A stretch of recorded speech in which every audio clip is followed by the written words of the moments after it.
Hello, हम रमा अनुपमा सब गोटा के प्रणाम आ स्वागत करै छी।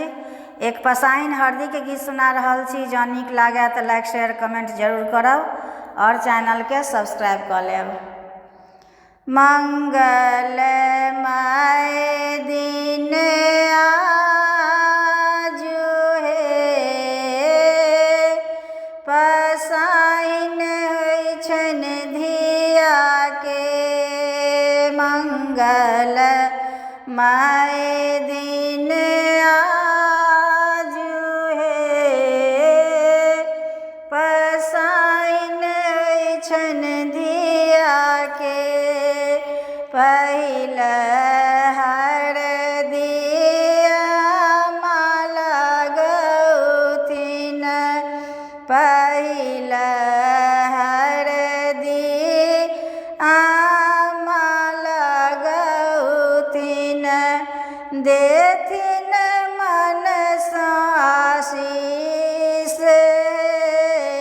पसाइन होइ छनि धिया के। देथिन मनसँ आशीष हे, पसाइन होइ छनि धिया के। मंगलमय दिन आजु हे, पसाइन होइ छनि धिया के।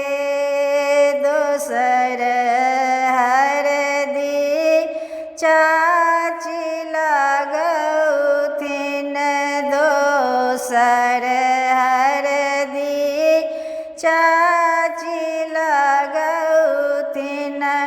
भरल रहन परिवार हे, पसाइन होइ छनि धिया के। भरल रहन परिवार हे, पसाइन होइ छनि धिया के। तेसर हरदि पीसी लगौथिन, तेसर हरदि पीसी लगौथिन।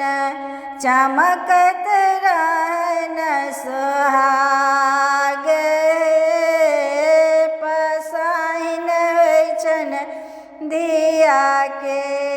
चमकत रहन सोहाग हे, पसाइन होइ छनि धिया के।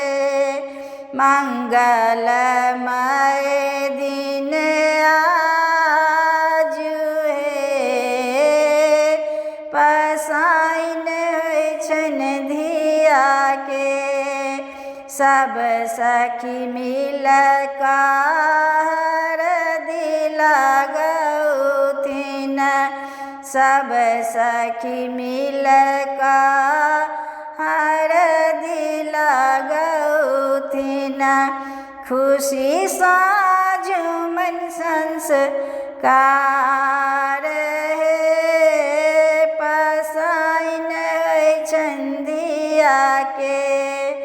खुशी सँ झूमन संसार हे, पसाइन होइ छनि धिया के।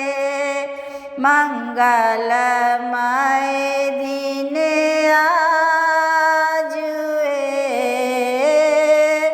पसाइन होइ छनि धिया के। मंगलमय